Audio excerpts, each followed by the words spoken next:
உன்னை சரி பண்றேன்ற ஆண்டவர். பல நேரங்களிலே கர்த்தர் நமக்கு நியமித்ததை நமக்கு வேணும்ட்டே ஆப்போசிட்டா கர்த்தர் நியமிக்கல. கர்த்தர் நியமித்ததுக்கு ஆப்போசிட்டா நாம செயல்பட்டுக்கிறோம். இப்பதான் சரி ஆக்குறோம். ஆண்டவர் வழியை சில நேரங்களிலே கடினமாய் நடத்துகிறார், சுத்தி வர பண்றார். நமக்கு பிரியமில்லாதது போல அது தோன்றும். ஆனா ஒண்ணு மட்டும் நிச்சயம், அது என்னை கொண்டு போய் கானானிலே சேர்த்துவிடும். நீங்க நடுவுல முறுமுறுக்க மட்டும் செஞ்சுறாரு. அவங்க ஜனங்கள் தேவனை பார்த்து என்ன பண்ணாங்களா? முறுமுறுத்து பரிச்சித்து பார்த்தார்கள். ஏன் ஆண்டவரை இப்படி, எனக்கு ஏன் இப்படி? மோசேக்கு விரோதமாக முறுமுறுத்தார்கள். வசனம் சொல்லுது. நான் உங்களுக்கு சொல்றேன், சில பிரச்சனைகள் வரும்போது கர்த்தரையோ ஊழியக்காரனையோ என்ன பண்ணாதீங்க, சாடிடாதீங்க.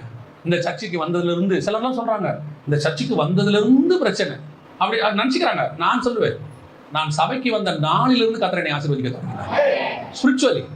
ஸ்பிரிச்சுவலி உலக பிரகாரமாக பிரச்சனை எல்லாருக்கும் இருக்கு. அமெரிக்க ஜனாதிபதியில இருந்து அத்தனை பேருக்கு இருக்கு, மிகப்பெரிய கோடீஸ்வரர்ல இருந்து எல்லாருக்கும் இருக்கு. ஆனால் சபைக்குள்ள இருக்கிறவனுக்கு அதுக்கான வழி இருக்கிறது. அது வந்து தப்பிக்கிறதுக்கு கர்த்தர் வழியை சொல்லிக் கொடுக்குறாரு. அதுதான் நான் சொல்லுவேன். அதனால ஒண்ணு மட்டும், கர்த்தருக்கு விரோதமாகவோ ஊழியத்துக்கு விரோதமாகவோ முறுமுறுத்துறாதீங்க. அதனாலதான் இப்படி, இதனால எதுனாலையும் கிடையாது. உங்களுக்கு வந்தது தீங்கு அல்ல, உங்களுக்கு வந்தது கொஞ்சம் சுத்தி போக பண்ணியிருக்கிறார் கர்த்தர். அதை நன்மையாய் முடிய பண்ணுவதற்கு கர்த்தர் வல்லமை உள்ளவராக இருக்கிறார். ஒரு நாள் கர்த்தரை பார்த்து என்ன செஞ்சிடாதீங்க, எனக்கே ஆண்டவர் இப்படி, இது ஏன் எனக்கு கொடுத்தீங்க, நான் எதிர்பார்த்ததுக்கு ஆப்போசிட்டா இருக்குதே. அதில் கர்த்தர் கொடுக்கறதுக்கு நீ ஆப்போசிட்டாக இருந்தாய், இன்னைக்கு கர்த்தர் அதுக்கு நேராக உன்னை மாற்றி கொண்டிருக்கிறார். அல்லேலூயா.